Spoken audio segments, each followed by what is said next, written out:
Well, hello there, everybody. My name is Tony Grillo. Welcome to my channel, Wisconsin Hugs. And I don't know what I'm going to talk about here. Maybe a few things. I'm probably going to share a story with you. And but I wanted to take a look at this real quick. This is an article from New York Post about Corey Richins' appearance on Good Morning Utah. And or Good Things Utah. I'm sorry, appearing on ABC's 4's Good Thing Utah on April 6th to promote the book. Corey spoke about the unexpected death of her husband. My husband passed away unexpectedly last year. March 4th was the 1-year anniversary for us. He was 39. It completely took us all by shock. We have 3 little boys, 10, 9, and 6, and my kids and I kind of wrote this book on the different emotions and grieving processes that we've experienced in the last year. Asked how she managed to process the death, she said she went on Amazon and Barnes & Noble to try to find something to help us cope at night. Nights are the hardest.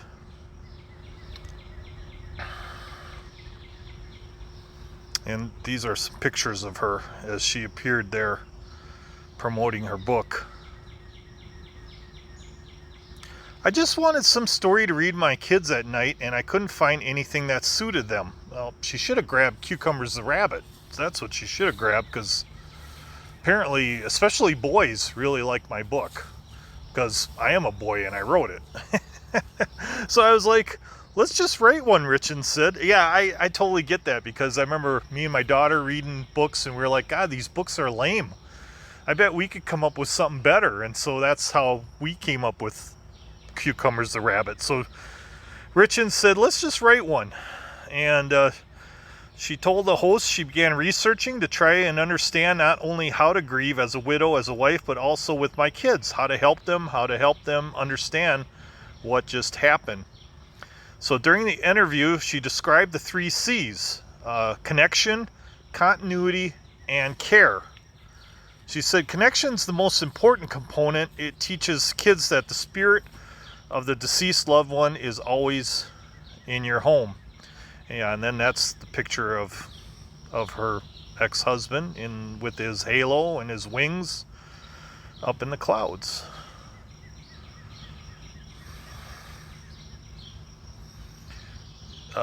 She explained the best way to accomplish that is by bringing up memories and taking part in activities their loved ones enjoyed doing in their life. So if Dad loved to make hot dogs, they would make hot dogs, or whatever it was that Dad enjoyed doing, they would do it to continue to remember him. So she said continuity refers to keeping routines and schedules as normal as possible, and care is showing your kids love and affirming their feelings. So connection, continuity, and care. And that's pretty good advice, even coming from a person that's suspected of murdering her husband.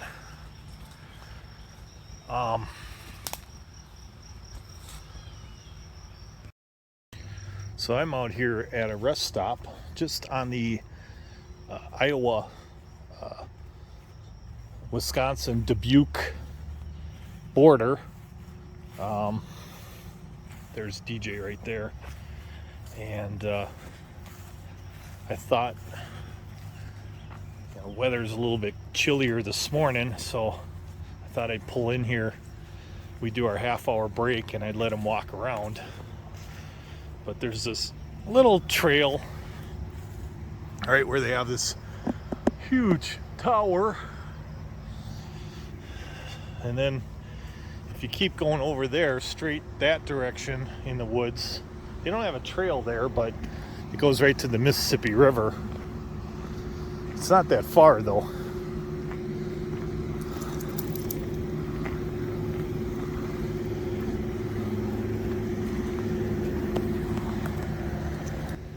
Hi there. So, I remember when I went through my divorce, I went through a real grieving situation, because I lost everything I'd worked for. I lost my home, lost my family, I lost my wife. I had to start all over again. And I realized, I could cry myself to sleep or whatever, or I could do something about it, and I knew my kids were watching me. So I thought, well, this is a good moment for them, and, to, see what Dad's gonna do. So I decided I was done. I was done crying over that bitch.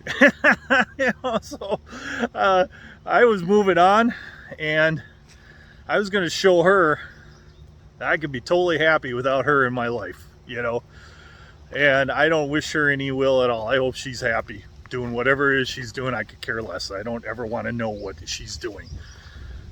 She's moved on, and I moved on. And so, but one of the things that I had to do was, I realized I had to find my happy place. The first thing I did was I published that book for my daughter. I finished writing it and I got it published. That took my mind off things. And then the second thing I did was I was working out really hard, hit the gym, and I lost a lot of weight, and I ran a half marathon and put on some of the weight back. I got to get back to losing it again, but it's been quite a while now since the divorce, probably 11, 12 years since that divorce.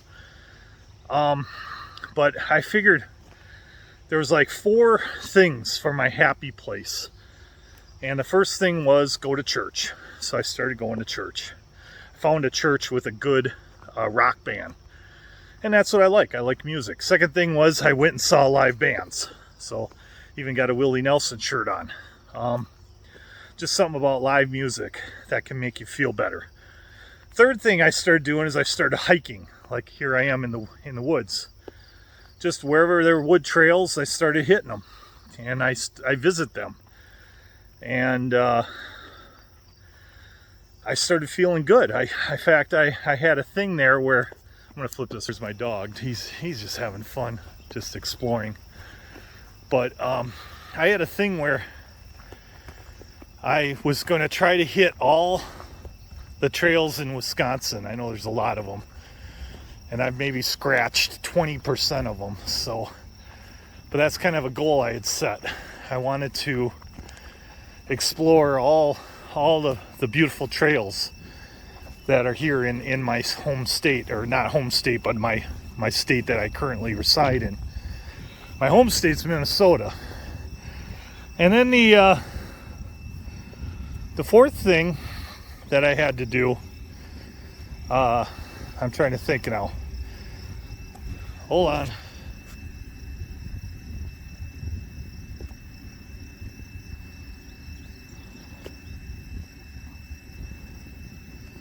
No. So train of thought here for a sec. But yeah, there's 4 things, 4 happy places that I had to find. First was church. Second was live bands. Third was working out. Had to go hit the gym, work out, exercise. And fourth and final was hiking in the woods. So those were the 4 things. 4 happy places. You have to find your happy places. And that's what I had done. And I still continue to do that to this day. I don't know if you watch my videos, you're going to see me going to see live bands. You're going to see me put up church videos. You're going to see me put up hiking videos. And I haven't put up a whole lot of working out videos, but I should probably start doing that and then showing you the results. I did do that a while back. I had dropped like 20 or 30 pounds. And then I sloughed off again, but maybe I'll start doing that again. And I know some of these people that have exercise channels, they actually do really well. They got a lot of viewers. So but and some of them are also really, really beautiful, good-looking people, and so I don't know if, but whatever works, right? Makes your channel successful. So I'm going to tell you all this story. I told you a story yesterday. I think it got like 12 views, but that's all right. I'm a small channel. I appreciate all 12 of you that listened to it. It was a story I told yesterday where I'm not 100% sure how true the story is. And I had no evidence to back it up, if it was true or not. I don't know. It's one of those that you're just going to have to decide for yourself. There seems to be more to the story than what the headline suggests. This is another one of those stories, a very controversial story. And again, I have to warn you, I don't know how true it is. I really don't. And I have no evidence to support that any of it is true. Okay? So you're going to have to take it with a grain of salt. You're going to have to assume that maybe I'm just pulling your leg or whatever. I'm I'm such a great storyteller that I could just come up with this stuff off the top of my head and make you think it's really believable. Yeah, I wish I was that good. I think the only one that's that good is Stephen King. I'm not a Stephen King. So a lot of my stories are based, even the ones that are nonfiction, are based off of real events, are actually true. I've had kids ask me, is Cucumbers the Rabbit real? So that's when you've written something pretty good, when you got kids asking you, if your character in your book is actually real or not. There is a lot of reality in that book, in those stories, okay? A lot of reality in there. I drew upon a lot of things that happened to me when I grew up, and I threw them in those stories. When I was right out of college, I was working for a company that helped me pay for my education, and it was a company called Midwest Tire Services out of Brooklyn Park, Minnesota. Okay, and then they got bought out by a company out of Chicago called National Tire Services, and we merged with that operation, and then it was interesting because our GM and the guy that built up Midwest actually got fired afterwards. It was one of those kind of more. It seemed like a friendly takeover, and then it turned into a hostile takeover. It was really interesting, and they basically went through and they canned everybody in the office, but for whatever reasons they came down and they talked to all of us that were employees there, and somehow or another they liked me. I guess I asked a question about how they do things in Chicago. And it was the kind of question that when they answered it, they were able to show their knowledge of that they actually knew what they were doing. And it was one of those questions that they wanted somebody to ask, so then they could, tell us how and make themselves look good. But it was an honest God good question, and because I wasn't sure if these clowns knew what the hell they were doing, and so it was one of those questions that I asked, and they gave, and I wanted an answer, because if they gave me a good answer, then I could trust them, and if they gave me a crappy answer, then I knew these guys are a bunch of clowns, and they gave me a great answer, and I think they were impressed that I asked that question, being I was so young, and they didn't know who I was at all. The other thing was I was Italian. These guys were from Chicago, and they were all Italian. And apparently later on down the road, there was some ties to the mafioso, but I didn't know that at the time. And later on, the company got investigated by the FBI, and it was a whole mess. I actually do tell that story in a different video if you guys are curious about what happened there.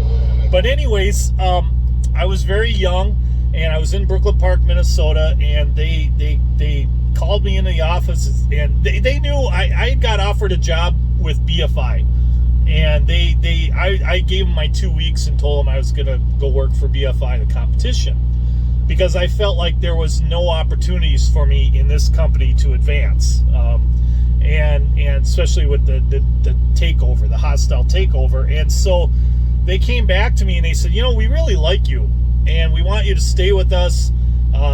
You're going to need to learn more stuff, but we think there might be opportunities for you to move up in our company, and we like to hang on to you. What we'd like to do is send you down to Arizona, Tucson. We want you to get your CDL, Class A CDL, learn how to drive a semi-truck, and then we'll go from there. And so, would you be interested in that? And I'm like, well, hell yeah. I mean, I've never been to Arizona, I've never been to Tucson. I was getting tired of Minnesota winters, even though I was a hockey player and a skier. After a while, you just kind of like, the winters just get to you. It can be really depressing sometimes. It seems like it's winter 9 months out of the year, and it goes from like winter to summer back to winter. It's just it seems like it's winter all the time. And so yeah, I took the opportunity. I got to go down to Tucson. I got to see beautiful women down there. I couldn't believe how beautiful they were. Most of them in swimsuits all the time, even though there's no beaches out there. And everybody wore, cowboy hats and boots. And I got to see my first rattlesnake in person ever down there, which scared the crap out of me. And those things can fly. I didn't realize rattlesnakes are so fast. I mean, because my stupid boss said, "Hey, Tony, there's a rattlesnake over there. Go take a look at it." I went over there. I'm like, "Oh my God," and he's like, "Don't disturb it. Just be real still," Then he threw a rock at it, and the thing chased after me, and he was laughing his ass off because he thought he was really funny. He scared the shit out of me. I'm running. I never knew I could run so fast, but I ran. I think I ran for at least 100 yards. It felt like I ran the length of a football field. And that thing was still chasing me. That thing was chasing me for at least 50, 60 yards. And I never knew rattlesnakes could move so fast on a desert floor.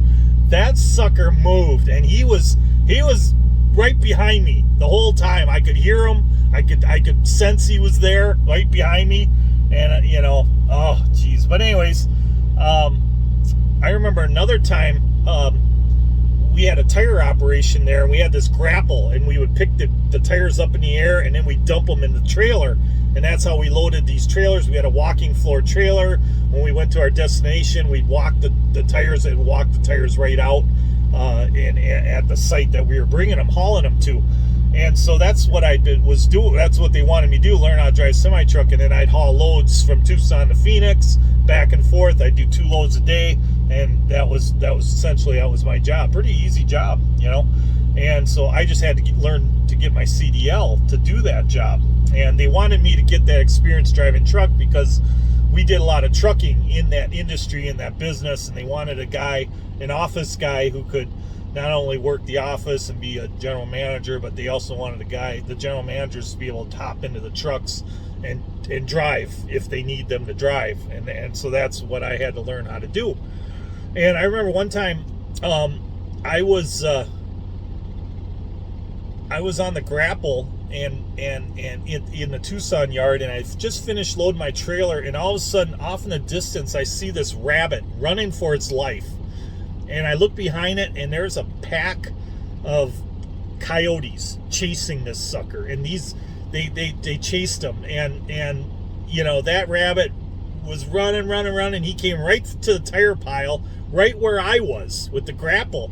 And then all of a sudden, the coyotes lost that rabbit. And so then the coyotes were looking around at, they were like, all of a sudden they noticed me, sitting up there on the top of the grapple. And this grapple did not have an enclosed grapple. It was an open chair grapple. And one of them's trying to climb up the damn,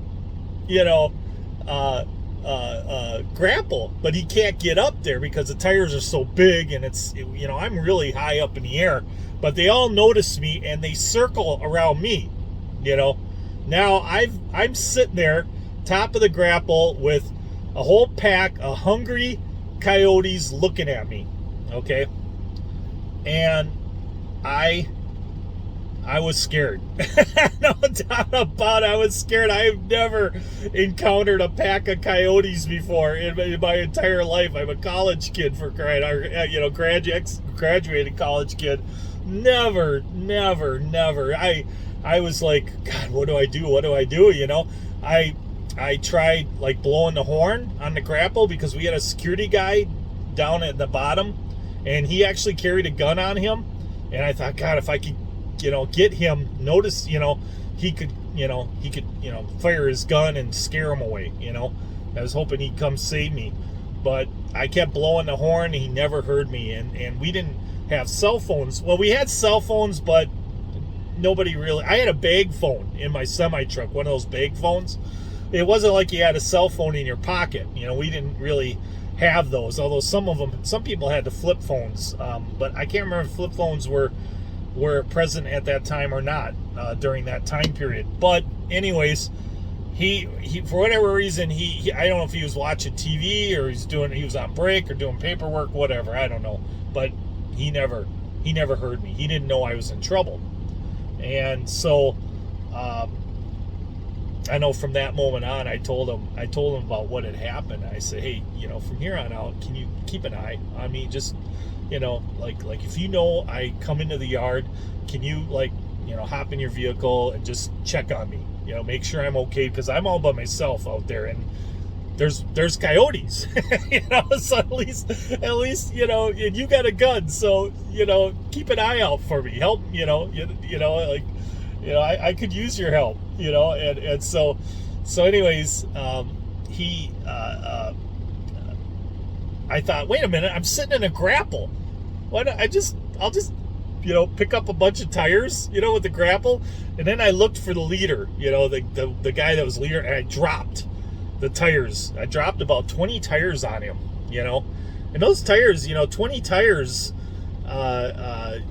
you're talking about, well, 100 tires is 1 ton. You know, if a tire weighs, you know, if you figure a tire weighs 20 pounds and you got 100 of them, you know, that's 2,000 pounds. That's a ton, okay?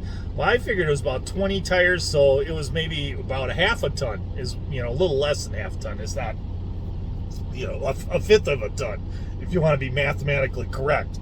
You know, 20 tires at 30 pounds, probably 600 pounds, 500 to 600 pounds. So I dropped on that, and that coyote was pissed after I dropped it on him. He was pissed, and he was snarling, and he was giving me the business, like he wanted to chew me apart. And I thought, okay, you know, yep, fucker. I grabbed another grapple, and I'm like thinking, this is kind of fun, you know. You know, dropped another 20 on him. Then he took off. He took off after the second one. He's like, yeah, okay, that hurt.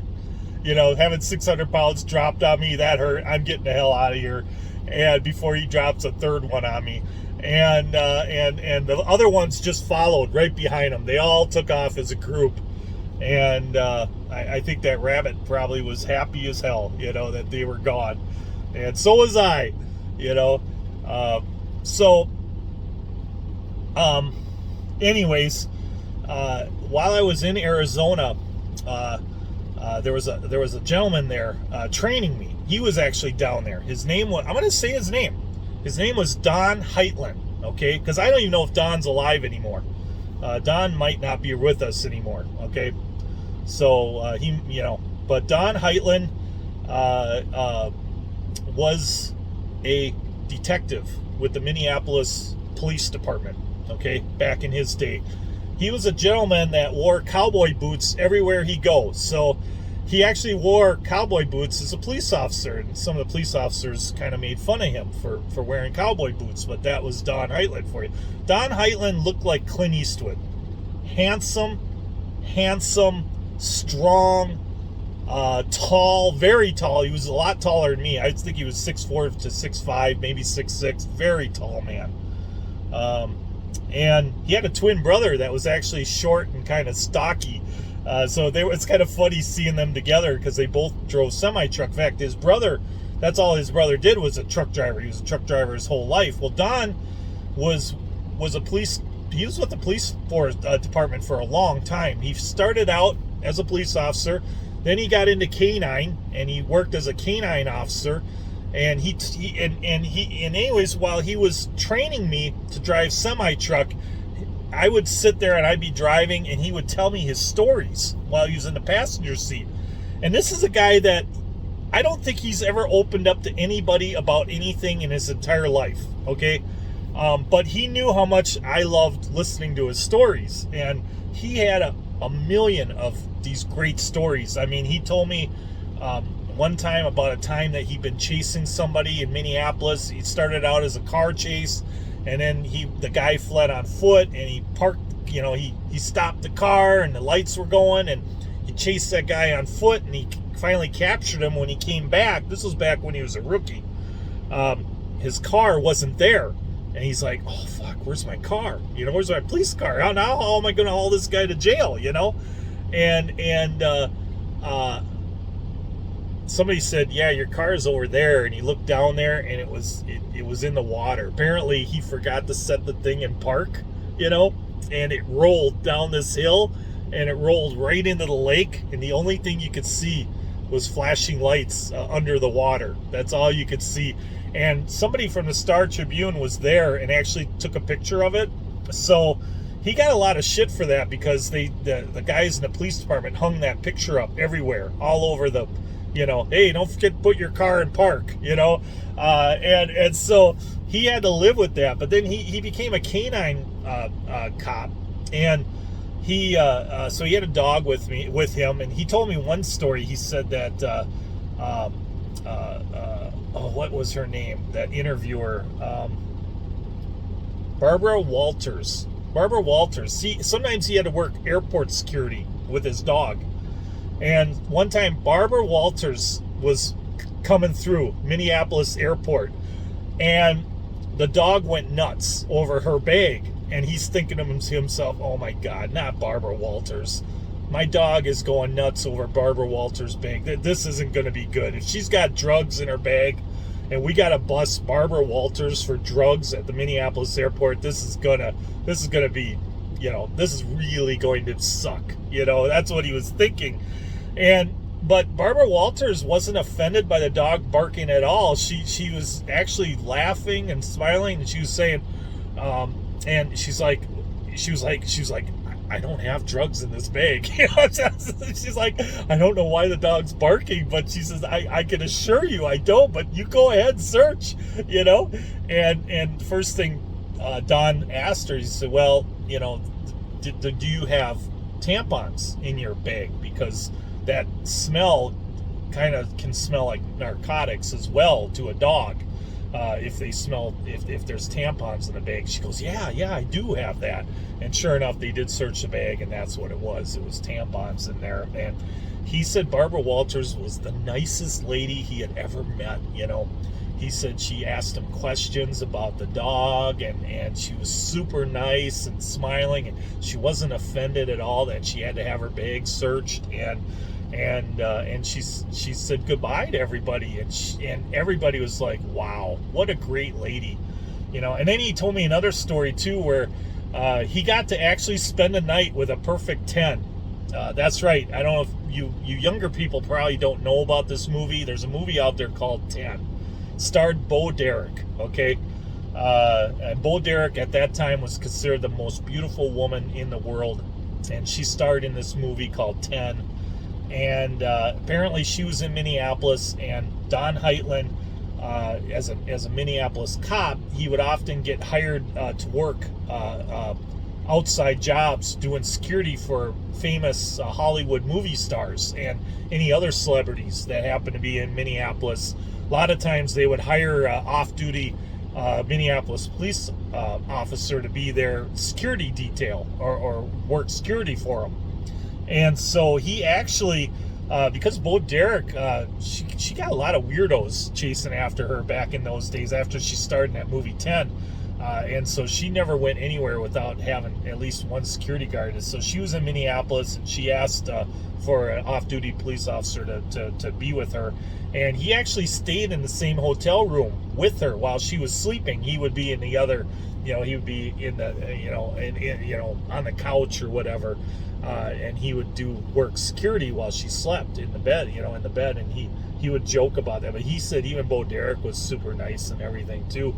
But he had a story he told me, and it was I gotta tell you something. It was the worst story I have ever heard, and it obviously bothered him, and it really left a bad taste in his mouth. Oh, he told me about another time where he busted a whorehouse, and that was actually kind of funny because he was mic'd up.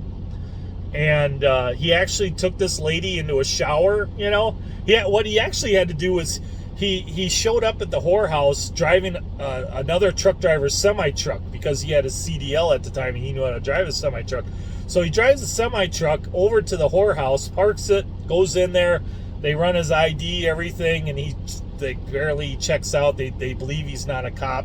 He had a mic on him, and I don't know where they put the mic, but he actually was in the shower with this girl, and they're recording the whole thing. And he's in the shower with their whatever, and she's asking him, hey, what do you want? What kind of services do you want? And he goes, well, my wife never lets me do the Hershey Highway, and they have that all on video. And so then they bust the joint, and they took his recording, and apparently they played the recording, the entire bust. They played everything that was said on that bust at a awards ceremony for all the Minneapolis police officers.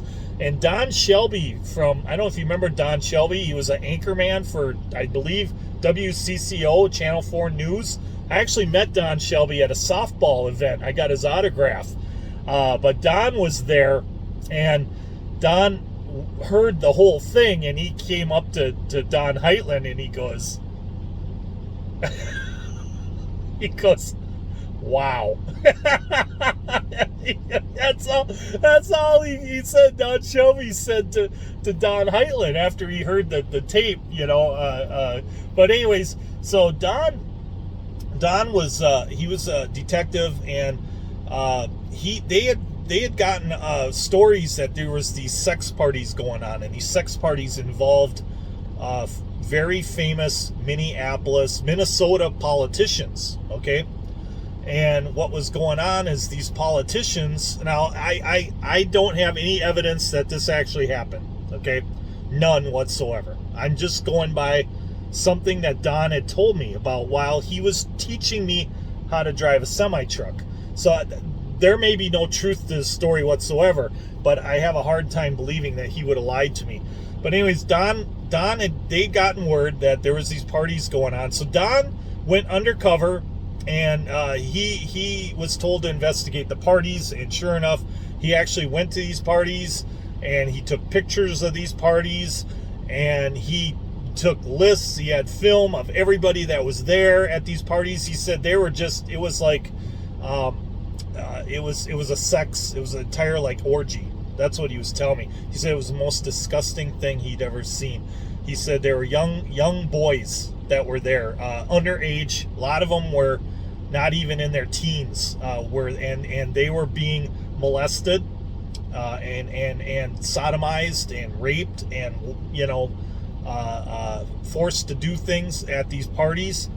And he was told, just gather evidence, do not make any arrests, do not make any busts until we tell you to do so. And he had been working this case for I don't know how long. He didn't tell me how many weeks or months or whatever.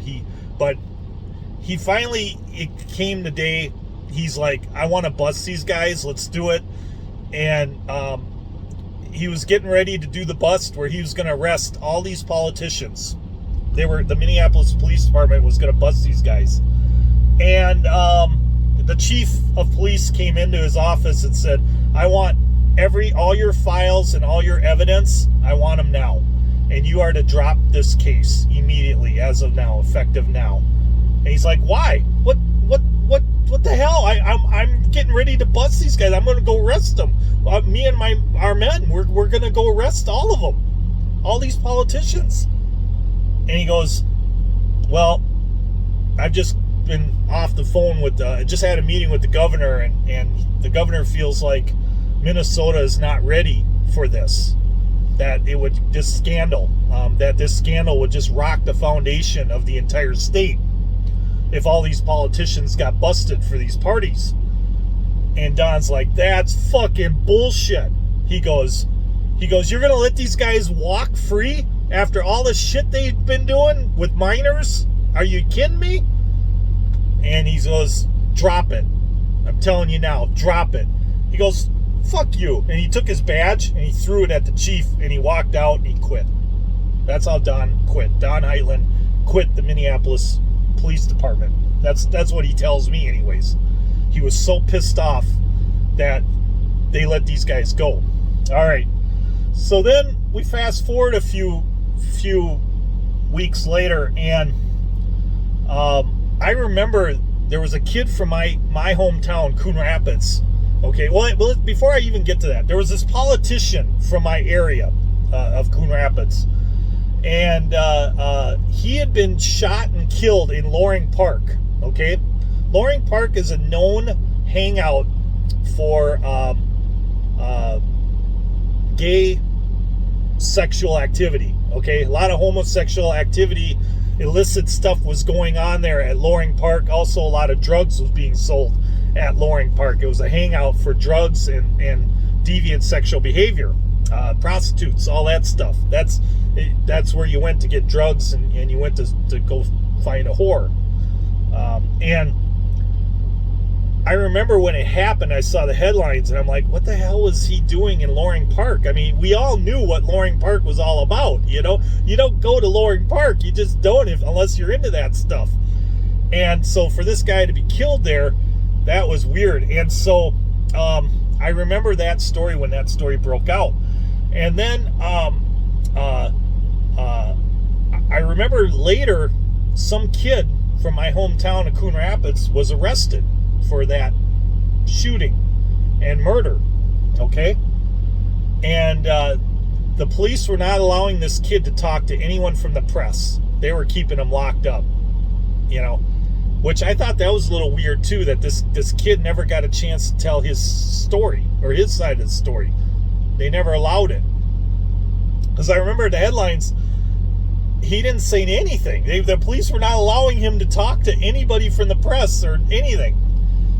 And but before that, okay, before they arrested that kid, anyways, the police were investigating as to who did the murder, okay? And they called Don Heitlen because they knew Heitlen was mad at why they didn't go after all these politicians. And apparently the politician that was killed at Loring Park was also at these parties. At least that's what Don tells me. I don't know if that's true or not. But Don told me that guy was there at these parties, these sex parties with minors, okay? And so I don't know if that's true. It may not be true, guys. Take it with a grain of salt. I have no idea if it's true or not. Just may be all a made-up fantasy story. Anyway, it's going to be one of those things where you're going to have to figure out, is he telling it? Is it true or not? And you decide for yourself. But it's alleged, okay? So anyways, and that's why I'm not giving any names. But anyways, they thought Don killed this guy. They thought it was a police officer that killed him at Loring Park. Because Don knew exactly where this guy went. You know, he'd been following him. And so Don's like, no, I didn't have anything to do with it. He goes, but I think I know who did do it. And he said, there's this kid, in my hometown. He said this kid got AIDS. I don't know. He said he didn't know if he got AIDS from that particular politician or not, or got AIDS from the parties or whatever, but the kid got AIDS. Okay, the kid was pissed that he got AIDS, and he says, I think that kid shot that politician at Loring Park. That's what he said. And and I don't know if this is true or not, And I don't think the kid has ever been able to tell his side of the story, if that is true or not. And, you know, it's been how many years? 30 years, 40 years since it's all happened. So, you know, but guys, you know, that's just disgusting. You know, if this is all true, and apparently there's a memorial like built, like some really wonderful memorial built for this politician, and you know, it's according to this the detective, you know, according to the guy that taught me how to drive semi-truck, he's nothing but a pedophile. But that's alleged. That's not, I don't know if that's true or not. But anyways, and I don't know how long I'm going to keep this video up, you know, but this story was so long ago, and who knows if it's true or not true. I know that Don told me it, Don Heitland, and I don't know why he would lie to me. And when he did tell me the story, you could see the anger in him. And I always wondered why he quit the department and started driving semi-truck. And, you know, one of the things he wanted to do was he wanted to retire in Arizona. So he was hoping, you know, he was kind of disappointed that he was training me to run the job that he wanted to do. But I did tell him, I said, you know, I'm not going to be here forever. They're going to have me go do something else. So just, you know, I just got to learn how to drive truck. And so he did. He taught me how to drive truck, and I've been driving truck ever since. But so that's it for all of you. That's my story. I don't know how true it is. Again, I'm going to say it again. It could all be just all BS. Yeah, you know, but that's what Don had told me.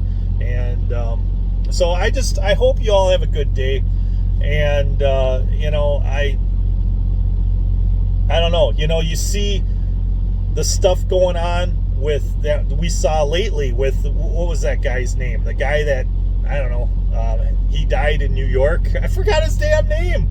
And apparently he had an island, and all these famous people went and went to his place, and they were with minors, and Epstein, Jeffrey Epstein. I mean, so, you know, that happened now. So, you know, if stuff like this happened 40 years ago, you know, if this stuff's going on now, why didn't it, you know, then it's believable it was going on 40 years ago too, with these very powerful political people, you know, and stuff like that was going on. That's why Epstein died in a freaking jail, for crying out loud. So, I don't know. A lot of, you know, I almost forgot to add something too. You know, the kid that supposedly, well, the kid, he's behind bars. I don't know how long. I think he's behind bars for the rest of his life. But I forgot to mention this too. Don had told me that he had interviewed that kid, and during his investigation, and apparently that kid was under the assumption that the police department was going to do something about this, and the guy would actually be convicted and be sent to jail for what he had been doing, because the kid was really upset about catching AIDS from having attended these parties and being molested by these politicians. And can you imagine when the kid found out that nothing was going to happen? You know, the Minneapolis Police Department wasn't going to do a damn thing. They were going to close their eyes and let these guys get away with it. That kid took it upon himself to deliver justice. And the kid did it himself. He became a vigilante. And that's why the kid did what he did, because the police department failed to do its job. And maybe it's time for the truth to come out.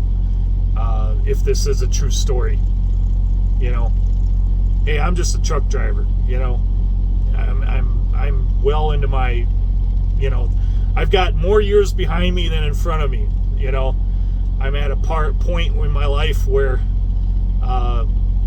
there's not much you can do to me, you know, and maybe it's time for the truth to come out if this is a true story. I do believe Don was telling me the truth, but I don't know. I really don't know. But the stuff that he told me makes sense. If you look at it from a logical standpoint, it makes sense. And if it is wrong, then hey, I'll do a video saying the whole thing was wrong. But I don't know. I really don't know. That's why I have to put this warning out there. I have no idea if this is true or not.